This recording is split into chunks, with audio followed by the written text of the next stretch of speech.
Shalom, Pak David, Pastor David, Bapak Ibu, dimanapun berada, bisa dengar suara saya dengan jelas ya. Suara saya bisa terdengar ya, puji Tuhan. Terima kasih, saya percaya malam ini kita bersama-sama melalui Zoom, kita bukan kebetulan. Baik, sebelum saya sharing, sampaikan apa yang saya rasa perlu saya sampaikan. Eh, Bapak Ibu banyak yang belum kenal saya. Saya tadi sudah disebut bahwa Sinjaya, saya tinggal di Semarang. Saya adalah anak rohaninya dari Pastor David. Jadi di Semarang itu ada satu jalan namanya Melati Utara. Nah itu setiap hari Senin malam itu ada persekutuan doa yang sangat padat ya, rumahnya penuh sampai keluar-keluar. Jadi tiap hari Senin itu ada persekutuan dan banyak yang dilawat Tuhan. Nah, salah satunya saya adalah anak rohaninya, namanya Kodap itu namanya Tante In, dulu kita panggilnya Tante In. Jadi awal-awal saya lagi dilawat Tuhan itu wah semangat persekutuan doa bersama teman-teman sampai malam, kadang-kadang doa malam ya. Sementara doa malam ada yang kerasukan, kita tengking sampai capek, setannya nggak keluar-keluar gitu ya. Lalu dari satu ke sebelah satunya lagi eh, pada manifestasi, kita doain sampai lama ditengking, nggak keluar-keluar setannya. Malah kemudian saya yang rasa takut. Nah, di situ dalam keadaan seperti itu saya nyarinya ini mamanya Ko David nih pasti pergi ke rumahnya. Didoain, ditengking semua rasa takutnya hilang. Dulu saya ini kalau pergi ke satu rumah sepi sendirian malam-malam aja merinding gitu, takut. Tapi puji Tuhan setelah didoakan, setelah menerima Roh Kudus, jadi hidup saya berubah. Itu sedikit tentang saya. Jadi makanya yang lalu waktu ketemu Ko David di Zoom, saya sudah tahu lama, dengar namanya lama, tapi waktu saya sering ke rumahnya, beliau ini jarang ketemu. Waktu itu kalau tidak salah, tapi di Bandung ya. Ya, di Bandung. Jadi jarang ketemu. Baik, Bapak Ibu, saya malam ini mau sharing yang sangat sederhana, tapi sangat penting bagi setiap kita. Saya akan coba keluarkan screen saya ya.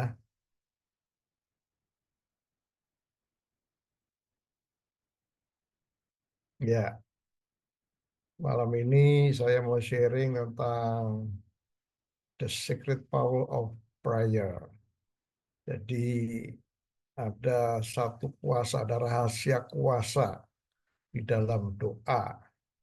Dan memang doa ini setiap kita bisa melakukan. Tidak semua orang bisa bermain musik, tidak semua orang bisa bernyanyi dengan suara yang bagus, tidak semua orang juga tidak bisa berkhotbah, tapi setiap kita pasti bisa berdoa. Amin. Jadi kalau kita punya kehidupan doa, saya belajar itu luar biasa sekali. Dan malam ini secara sederhana saya mau bagikan kenapa kita perlu tambah lagi durasi kita untuk berdoa, lebih semangat lagi untuk berdoa. Nah, saya akan coba satu-satu ya. Nah, ada beberapa ayat yang perlu kita tahu dan mari kita baca sama-sama. Yang pertama dari 1 Petrus 4 ayat 7. 1 Petrus 4 ayat 7, kesudahan segala sesuatu sudah dekat. Jadi kesudahan segala sesuatu sudah dekat. Karena itu kuasailah dirimu dan jadilah tenang. Supaya kamu dapat berdoa. Supaya kamu dapat berdoa. Jadi kesudahan segala sesuatu sudah dekat, dan memang Alkitab berkata kita sedang hidup di akhir daripada akhir zaman, dan menjelang kedatangan Tuhan Yesus. Alkitab juga bernubuat, menulis bahwa bangsa akan bangkit melawan bangsa, kerajaan akan bangkit melawan kerajaan, akan ada kegoncangan ya di mana-mana, dan situasi yang seperti itu bisa membuat orang panik, bisa membuat orang gelisah, tidak tenang. Namun firman Tuhan berkata, kuasailah dirimu dan jadilah tenang, supaya kamu dapat berdoa. Kita sekarang ini sedang hidup di dunia yang serba aneh ya. Tahun 2024 berjalan sangat cepat sekali. Kita sudah memasuki bulan September, dan beberapa bulan lagi kita akan melalui 2024. Nah, masih beberapa bulan, kita tidak tahu apa yang akan terjadi di bulan-bulan yang akan datang dan juga di tahun yang akan datang. Nah, saya lihat di beberapa berita dalam 1-2 bulan ini di beberapa negara ada badai-badai, dan kita dengar juga di mana-mana ada hal-hal yang aneh. Jadi mari kita tenang supaya kita bisa berdoa. Lalu yang kedua, Markus 14 ayat 38. Yesus berkata di sini, berjaga-jagalah dan berdoalah supaya kamu jangan jatuh ke dalam pencobaan. Roh memang menurut, tetapi daging lemah.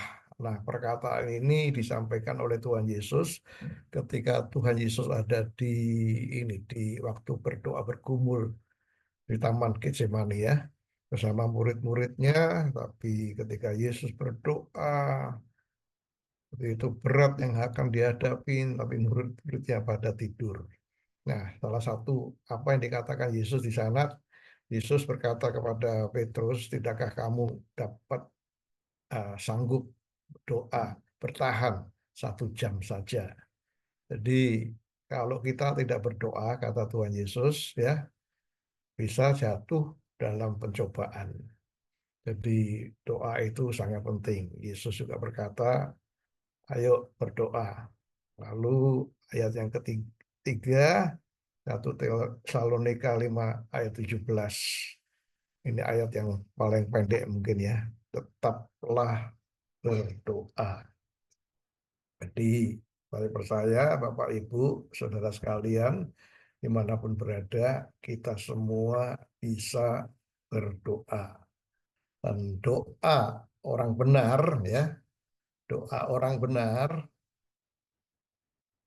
sangat besar kuasanya. Ya, seringkali kita dengar doa orang benar besar kuasanya. Sebetulnya kalau kita baca lagi teliti, bukan cuma besar kuasanya, tapi sangat besar kuasanya. Mari katakan bersama saya, doa orang benar sangat besar kuasanya. Dalam Yakobus 5 ayat 16, karena itu hendaklah kamu saling mengaku dosamu dan saling mendoakan supaya kamu sembuh. Doa orang yang benar bila dengan yakin didoakan sangat besar kuasanya. Bukan hanya sekedar besar kuasanya, tetapi sangat besar kuasanya. Banyak kesaksian-kesaksian, banyak peristiwa-peristiwa yang ajaib, peristiwa-peristiwa yang dahsyat, itu semua karena doa orang benar. Jadi doa orang benar, orang yang sudah dibenarkan oleh Kristus, orang yang sudah dibenarkan karena darah Kristus, itu doanya sangat besar kuasanya. Jadi Bapak Ibu, saudara sekalian, sudah waktunya kita mengalami bukan hanya sekedar berdoa atau kebiasaan berdoa, namun saya ingin inilah waktunya, saatnya untuk kita berdoa dengan sungguh-sungguh, dan bukan sekedar saja berdoa, tetapi doa kita itu punya pengaruh yang sangat ajaib, penuh dengan kuasa, baik untuk kita secara pribadi, baik untuk keluarga kita, dan juga dampaknya buat kota kita, buat bangsa kita, bahkan bangsa-bangsa. Nah, saya akan memberikan contoh-contoh ya. Ini orang-orang biasa yang ditulis di dalam Alkitab, tapi doanya punya pengaruh yang sangat dahsyat, sangat luar biasa. Ini kisah yang benar-benar terjadi, bukan hanya sekedar cerita dongeng. Nah, saya akan memberikan contoh beberapa orang-orang benar yang ada ditulis dalam Alkitab. Yang pertama, doanya Elia. Semua kita pasti tahu siapa Elia, ya.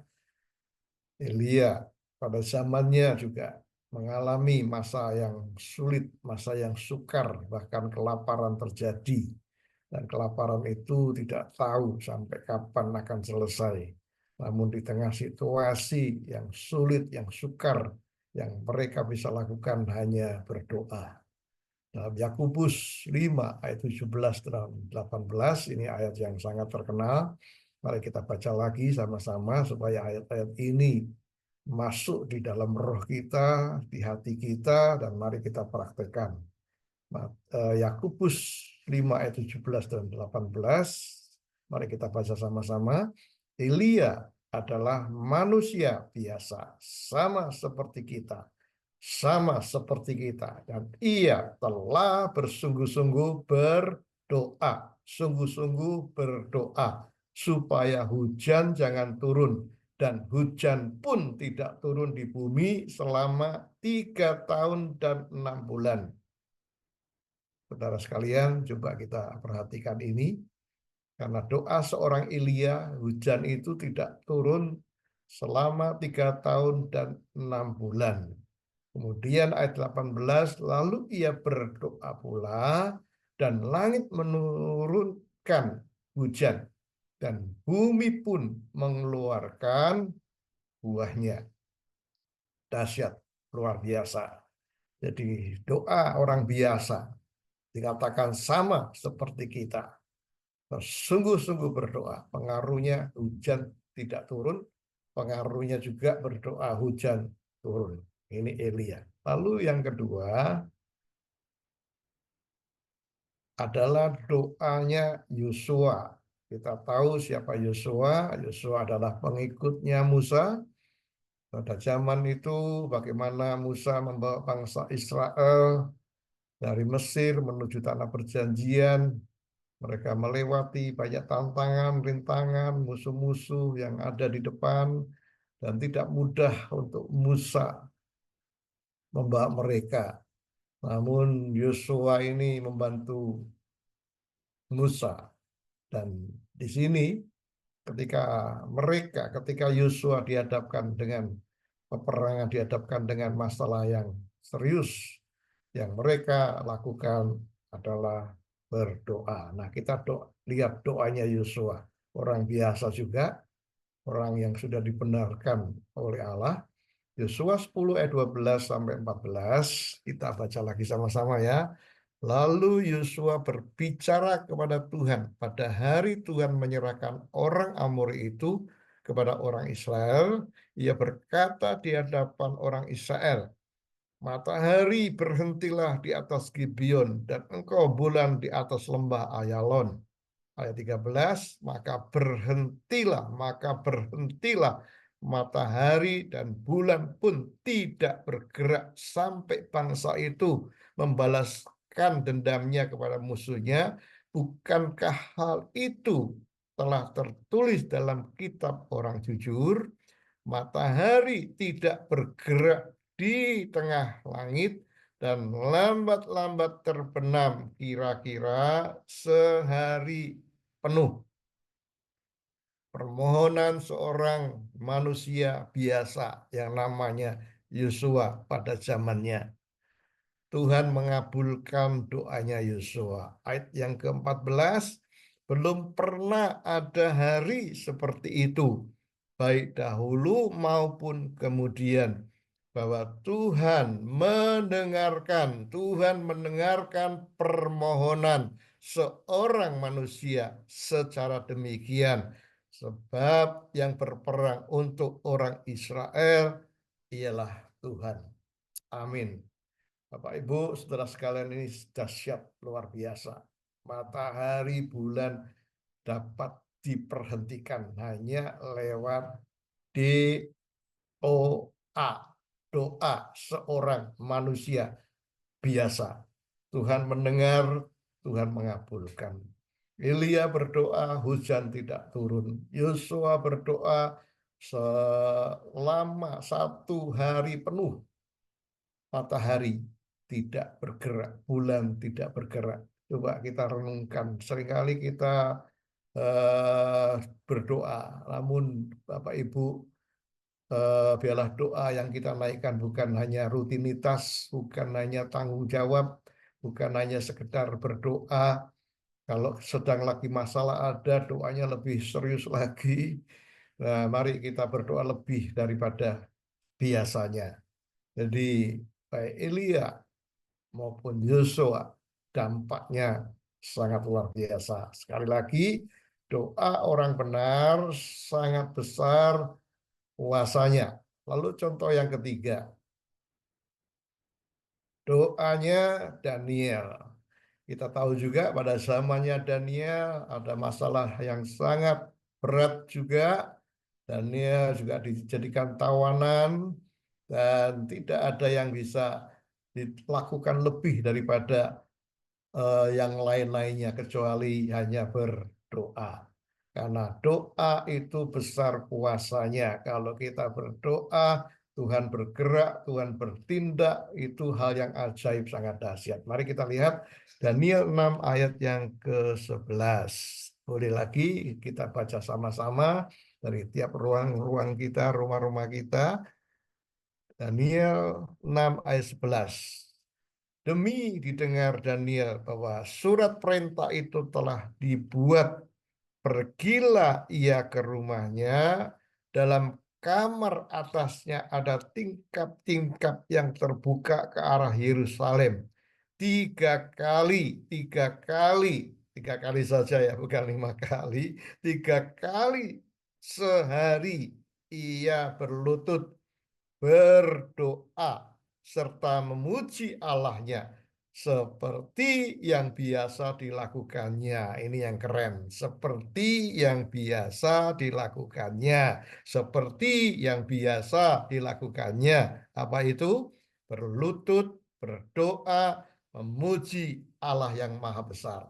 Nah, Bapak Ibu tahu dampaknya? Daniel dimasukkan di lubang, di gua singa. Singa-singa yang ganas, yang kelaparan tidak bisa menyakiti dia.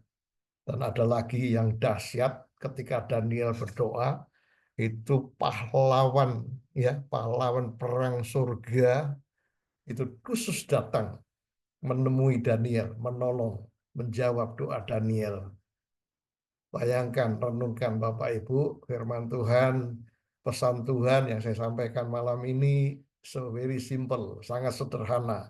Namun lewat pengalaman-pengalaman manusia biasa, Elia, Yosua, Daniel, sama seperti kita. Kalau mereka berdoa punya dampak yang dahsyat, yang ajaib, luar biasa, saya yakin Bapak Ibu di situ tidak ditulis ya doa profesor, ya, doa pendeta, doa misioneri, tapi cuma ditulis doa orang benar. Nah, doa orang benar itu bisa di dalamnya orang miskin, orang kaya, orang yang full time, ya, orang biasa, cuman doa orang benar.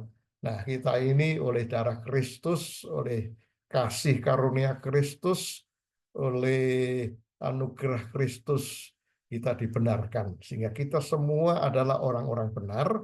Nah, kalau doanya Elia, Yosua, dan Daniel punya pengaruh yang ajaib, kita pun harusnya juga bisa. Satu lagi, ini juga luar biasa, doanya Yabes. Ya, ada lagunya sudah. Ini doa yang tidak biasa ya. Saya harap mari Bapak Ibu kalau kita berdoa jangan berdoa Tuhan jadikan aku lilin kecil gitu ya. Lilin kecil kena angin kecil mati, padam ya. Lilin kecil masuk di kamar kecil, kena angin kecil langsung padam. Mari kita berdoa yang tidak biasa, minta sesuatu yang kita tidak bisa, minta sesuatu yang manusia tidak bisa tolong, namun minta sesuatu yang Tuhan sanggup. Sebab Tuhan kita raja di atas segala raja, dia hanya berfirman, berkata saja, langit, bumi, dan segala isinya diciptakan hanya 6 hari saja. Bayangkan betapa dahsyat, betapa besar, betapa ajaibnya Tuhan. Makanya kalau berdoa jangan yang biasa-biasa. Minta Tuhan jadikan aku terang dunia. Amin. Jadikan aku berkat buat bangsa-bangsa. Berkati aku secara berlimpah-limpah, peluas daerahku. Mari kita baca doanya Yabes. Yabes berseru kepada Allah Israel, katanya, kiranya engkau memberkati aku berlimpah-limpah dan memperluas daerahku, dan kiranya tanganmu menyertai aku dan melindungi aku daripada malapetaka, sehingga kesakitan tidak menimpa aku. Dan Allah mengabulkan permintaannya itu. Katakan sama-sama dengan suara yang keras. Dan Allah mengabulkan permintaannya itu. Dan Allah mengabulkannya permintaannya itu. Amin. 4 contoh cukup bagi kita. Mari kuasai diri kita, jadi tenang apapun masalah yang sedang Bapak Ibu hadapi. Alkitab berkata, kuasailah dirimu dan jadilah tenang, supaya kamu dapat berdoa. Yesus berkata, tidakkah kau sanggup berjaga dengan aku 1 jam saja? Berdoa dan berjagalah supaya kamu jangan jatuh dalam pencobaan. Penulis dalam Tesalonika berkata juga, tetap berdoa, dan banyak ayat-ayat kalau saya bacakan juga di gereja mula-mula, ketika mereka berdoa itu tempat di mana mereka ada bergoncang, ya, goncang itu luar biasa dahsyat kuasa doa itu. Nah, Bapak Ibu, kalau kita ingin mengalami mujizat, keajaiban, doa kita sangat besar kuasanya, kita perlu belajar dulu dari doanya Tuhan Yesus. Kita perlu belajar dulu dari doanya yang diajarkan Tuhan Yesus. Nah, saya ingin mengajak yang simple-simple dulu. Mari kita lihat ada doa yang luar biasa yang di dalamnya penuh dengan kuasa, dan setiap kata dari doa yang Tuhan Yesus ajarkan itu penuh dengan kuasa. Ya, the secret power of prayer. Tiap kata di dalam doa Bapa kami yang diajarkan oleh Tuhan Yesus itu ada rahasia yang penuh dengan kuasa dan mujizat. Nah, mari kita lihat, memang tidak cukup banyak waktu. Jadi doa Bapa kami itu kalau didoakan mungkin hanya 1 menit atau 2 menit paling lama, namun setiap kata punya pengaruh yang dahsyat, yang luar biasa, yang dampaknya sangat penting bagi hidup kita, keluarga kita, dan ke kota, bangsa, negara, dan bahkan bangsa-bangsa. Nah, saya akan bahas hanya 2 saja kata. Mari kita lihat dulu ya. Ini doa Bapa kami. Semuanya sudah hafal? Atau kita sama-sama ya? Kita sama-sama baca lagi. Kita lihat ya. Kita baca sambil ini jadikan doa kita. Yesus mengajar di sini, dan memang karena Tuhan Yesus luar biasa, kata-katanya penuh dengan rahasia ya. Ya, Alkitab kita itu tersurat, tertulis, namun juga ada yang tersirat, ada di dalamnya ada rahasia-rahasia yang perlu kita tahu. Mari kita baca. Karena itu berdoalah demikian. Bapa kami yang di surga, dikuduskanlah namamu, datanglah kerajaanmu, jadilah kehendakmu di bumi seperti di surga. Berikanlah kami pada hari ini makanan kami yang secukupnya, dan ampunilah kami akan kesalahan kami, seperti kami juga mengampuni orang yang bersalah kepada kami. Dan janganlah membawa kami ke dalam pencobaan, tetapi lepaskanlah kami daripada yang jahat. Karena Engkaulah yang mempunyai kerajaan dan kuasa dan kemuliaan sampai selama-lamanya. Amin. Tuhan Yesus punya kehidupan doa. Pagi-pagi benar, Tuhan Yesus berdoa. Tengah hari saat sibuk, Tuhan Yesus berdoa. Malam hari berdoa. Semalam-malaman berdoa. Nah, Tuhan mengajarkan kita doa yang sangat sederhana. Kalau kita doakan mungkin 1-2 menit saja. Bapak Ibu, setelah saya mengerti tentang kebenaran ini sangat luar biasa. Ya, saya lagi mempersiapkan, saya ingin buat satu seminar doa Bapak kami ini. Kalau dibuat seminar 3 sesi nggak cukup, 3 hari mungkin juga nggak cukup. Tapi secara garis besar kita bisa bisa apa pahami, mengerti ya. Baru satu kata aja Bapak. Bapak itu Bapak yang kekal, Bapak yang punya surga. Eh, saya baru mendengar ya ada webinar, ada salah satu seorang hamba Tuhan yang berkata Indonesia ini ya salah satu figur Bapak ya, figur Bapak paling paling lemah, kurang, nomor 3 di dunia. Jadi figur Bapak di Indonesia ini ada banyak macam tipe ayah ya. Kalau mereka punya kehidupan masalah dengan bapaknya, itu bisa pengaruh ke Bapak di surga. Karena image tentang Bapak itu diukur dengan Bapak yang di dunia. Nah, ini nanti saya akan bahas di dalam berikutnya kalau ada kesempatan ya. Ini hati Bapak ini luar biasa. Tapi malam hari ini saya hanya ambil 2 dari doa Bapak kami ini. Yang pertama itu adalah dikuduskanlah namamu. Nah, ini yang perlu saya sampaikan. Dikuduskanlah namamu. Ketika kita ambil waktu untuk berdoa, seperti yang dilakukan Daniel, ya, seperti biasa yang dilakukan sehari 3 kali. Nah, saya ingin mengajak Bapak Ibu, mungkin Bapak Ibu tidak seperti Daniel bisa 3 kali, 1 kali saja, ya. Kita duduk di bawah kaki Tuhan dan mengkuduskan namanya. Dulu pada waktu saya awal-awal melayani, awal-awal saya mulai mengerti tentang Alkitab, ketika saya baca ini, sempat saya berpikir, Bapa kami yang di surga dikuduskanlah namamu. Pikiran saya langsung, Tuhan, bukankah engkau sudah kudus, kenapa harus dikuduskan lagi? Tetapi setelah saya belajar, saya tahu ternyata kata kudus itu punya arti 2 arti. Jadi dikuduskanlah namamu, itu yang pertama artinya holy. Bapak kita, Tuhan kita memang maha suci, sangat suci. Siapa yang boleh naik di gunung yang kudus adalah tangannya yang suci, yang bersih hatinya.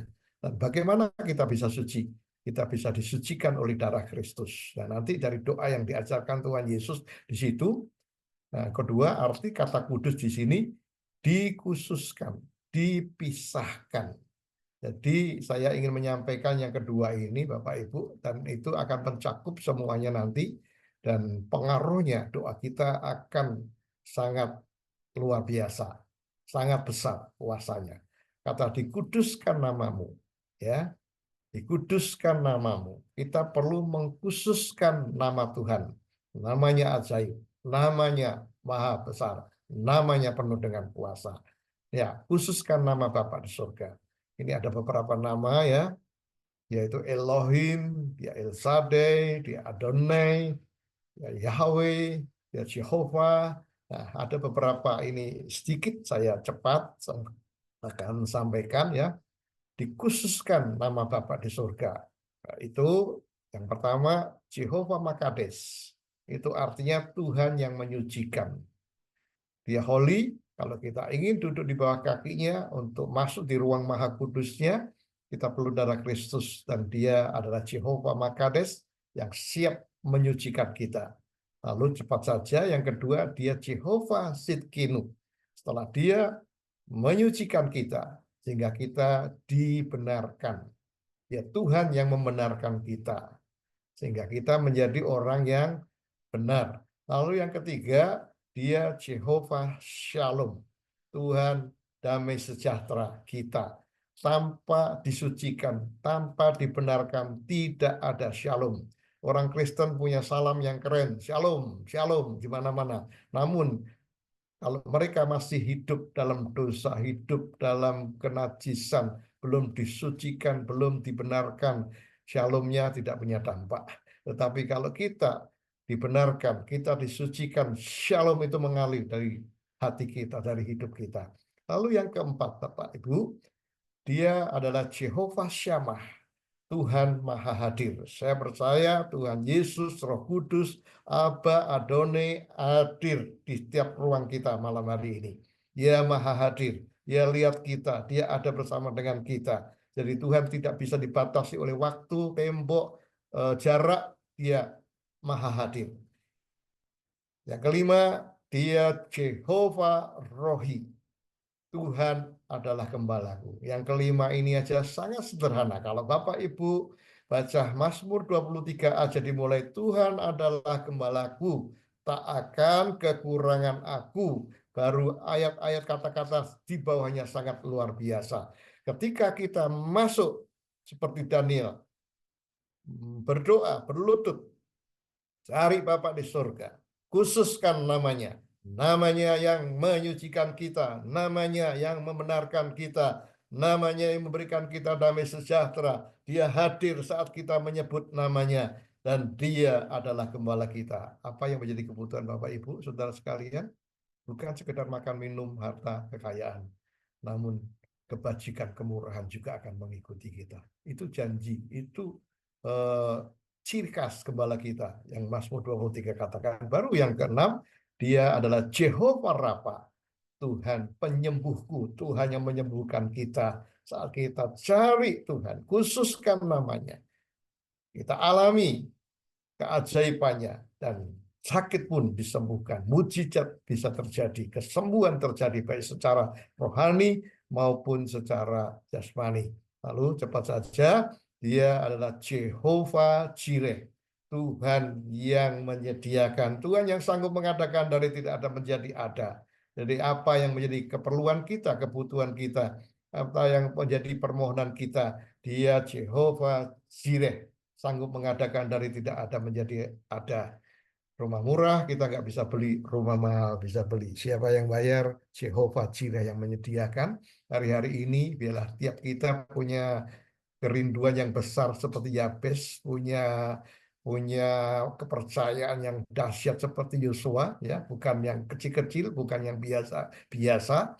Kita hanya duduk di bawah kaki Tuhan, kita dibenarkan, kita disucikan, kita diberikan damai, dia hadir, kita masuk dalam ruang sucinya, dia hadir, kita tahu dia gembala kita tahu dia penyembuh kita tahu Tuhan yang menyediakan kita. Baru yang terakhir, yang kedelapan. Nanti kita bisa belajar di dalam Alkitab banyak tentang kebesaran nama Tuhan. Tuhan Panji, Panji kemenangan kita. Bapak Ibu, nama 8 sini saja, kalau kita khususkan, itu sudah dahsyat, luar biasa. Doa orang benar sangat besar kuasanya. Belum isi-isi yang lain di dalam doa Bapa kami itu sangat dahsyat. Satu lagi yang perlu harus kita tahu. Yang kedua yang saya ingin sampaikan, yang diajarkan Tuhan Yesus, yaitu janganlah membawa kami ke dalam pencobaan, tetapi lepaskanlah kami daripada yang jahat. Ini sangat penting. Setelah saya pelajari, saya tahu dua hal ini penting. Jadi jangan bawa pencobaan, lepaskan. Yang terutama, lepaskanlah kami daripada yang jahat. Nah, saya akan kasih contoh nanti tentang Yudas Iskariot. Yudas Iskariot. Ya. Mengapa Yudas Iskariot mengkhianati Yesus? Bapak Ibu yang bisa jawab, saya beri sepeda. Mengapa Yudas Iskariot mengkhianati Yesus? Seringkali orang berkata karena duit. Dia tamak, dia mencuri. Nah, pertanyaan sekarang, kalau Yudas mengkhianati Yesus karena uang, Yesus dijual berapa? Dengan uang berapa? Hanya 30 keping perak. Nah, saya ingin cari tahu itu berapa kira-kira. Saya cari ya di internet. Ternyata itu hanya sekitar 300.000 saja. 300.000 rupiah saja. Bayangkan coba. Tidak sesuai. Jadi Yudas mengkhianati Yesus bukan karena uang, tapi karena doanya Tuhan Yesus tadi. Tidakkah kamu dapat bertahan dengan aku 1 jam saja?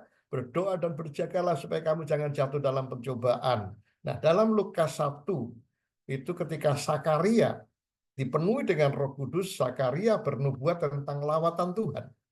Dan lawatan itu akan terjadi, nanti Bapak Ibu bisa baca Lukas 1 dari ayat 69 atau 67 sampai 75, di situ ditulis diulang berkali-kali. Supaya kita terlepas dari tangan musuh, supaya kita terlepas dari tangan musuh, supaya kita terlepas dari tangan musuh. Itu diulang bolak-balik. Makanya Tuhan Yesus berkata, lepaskanlah aku daripada yang jahat. Kita baca ya Lukas 1 ayat 74-75, supaya kita terlepas dari tangan musuh, dapat beribadah kepadanya tanpa takut dalam kekudusan dan kebenaran di hadapannya seumur hidup kita. Jadi dengan kata lain, kalau kita terlepas dari tangan musuh, kita dapat beribadah ya kepada Tuhan tanpa ada rasa takut dalam kekudusan dan kebenaran di hadapannya seumur hidup kita. Bayangkan kalau kita seumur hidup kita dalam kebenaran, dalam kekudusan, doanya dahsyat, luar biasa. Jadi lepaskanlah kami daripada yang jahat. Contoh Yudas Iskariot. Kenapa dia mengkhianati Yesus? Bukan karena uang. Mari kita lihat. Saya akan tunjukkan ayatnya. Yang pertama, Yohanes 13 ayat 2. Kita baca sama-sama ya. Yohanes 13 ayat 2. Mereka sedang makan bersama dan iblis telah membisikkan rencana dalam hati Yudas Iskariot anak Simon untuk mengkhianati dia. Siapa iblis? Si jahat. Mulai berbisik. Ingat kasusnya Adam dan Hawa, itu ular datang, ya berbisik itu si jahat datang, makanya kita harus waspada. Alkitab berkata, jangan berikan kesempatan kepada iblis.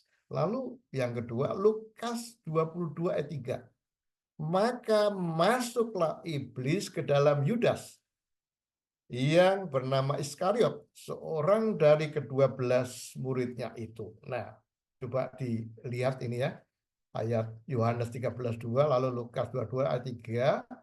Yang pertama berbisik dulu, kemudian setelah itu masuk. Jadi kalau si jahat diberi kesempatan, ya, terus dia berbisik dengan rayuannya, dengan pancingannya, dengan godaannya yang begitu kelihatannya indah seperti Hawa ya, lalu diberikan kesempatan maka dia akan masuk. Dan yang terakhir, ayat yang terakhir, kita lihat Yohanes 13 ayat 27, kita baca sama-sama. Dan sesudah Yudas menerima roti itu, ia kerasukan iblis. Maka Yesus berkata kepadanya, apa yang hendak kau perbuat, perbuatlah dengan segera. Jadi dimulai berbisik, masuk, lalu kerasukan, dan akhirnya dia mengkhianati, menyerahkan Yesus.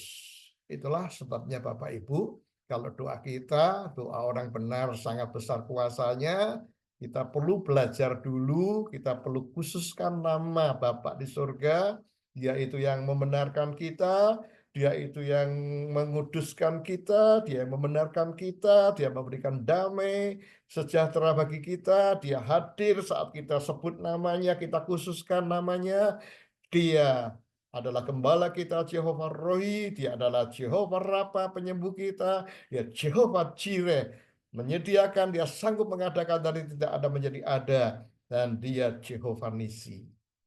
Saya harap Bapak Ibu malam ini bisa menangkap suara Roh Kudus. Apa yang saya sampaikan ini berpetik. Kebenaran Tuhan yang ajaib. Mari saya mengajak Bapak Ibu tiap hari doa Bapak kami.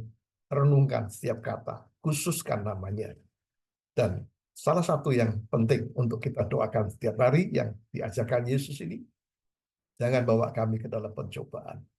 tapi lepaskanlah kami daripada yang jahat. Musuh kita sangat jahat.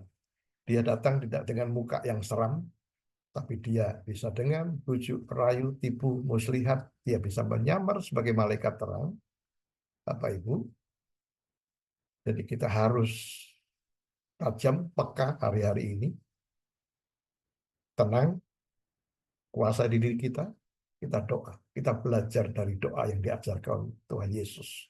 Kalau ada masalah dengan Bapak kita, dia adalah Bapak yang kekal. Masalah pengampunan, dia sanggup mengampuni.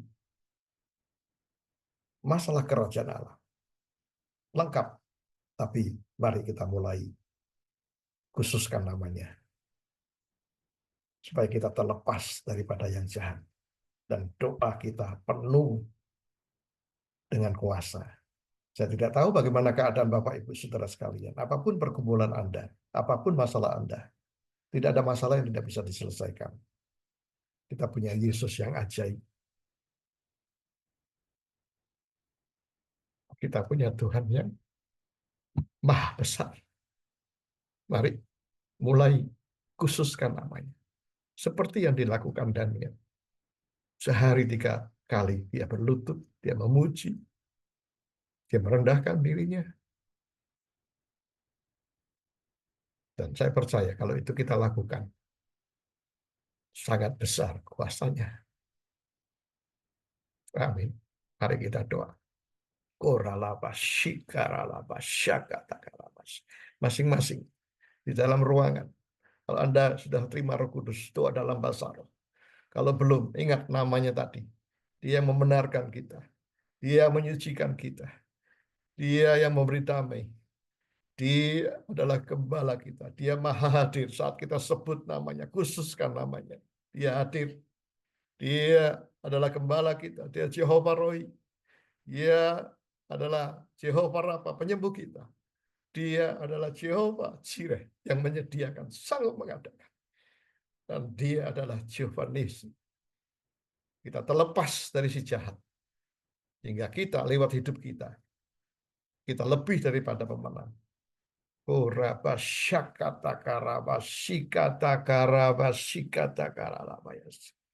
Oh, terima kasih Tuhan. Engkau menyucikan kami, Engkau membenarkan kami, Engkau memberikan kami sejahtera. Dan saat ini Engkau hadir di tengah-tengah kami. Engkau gembala kami yang terbaik. Engkau penyembuh kami. Engkau penyedia, sanggup mengadakan dari tidak ada menjadi ada. Oh, terima kasih Tuhan, Kaulah kemenangan kami. Lepaskanlah kami, lepaskan anak-anak-Mu kami semua daripada yang jahat. Lepaskan kami. Terima kasih Tuhan, bila doa kami penuh dengan keajaiban, penuh dengan kuasa Tuhan. Di dalam nama Yesus kami lepaskan berkat. Berkati Pastor David dan seluruh keluarganya. Berkati Reva Indonesia. Berkati setiap kami yang hadir di dalam webinar ini Tuhan.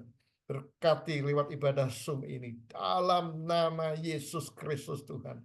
Berkat yang berlimpah-limpah. Peluas daerah kami. Pegang kami dengan tangan-Mu yang penuh dengan kuasa. Sehingga malapetaka, sakit, penyakit tidak menimpa kami. Tuhan, bila dengan panjang umur, lanjut usia, dan sejahtera, Tuhan tambahkan bagi setiap kami. Terima kasih Bapa. Di dalam nama Yesus Kristus Tuhan, nama yang ajaib, nama yang maha besar, kami berdoa. Haleluya, haleluya. Amin.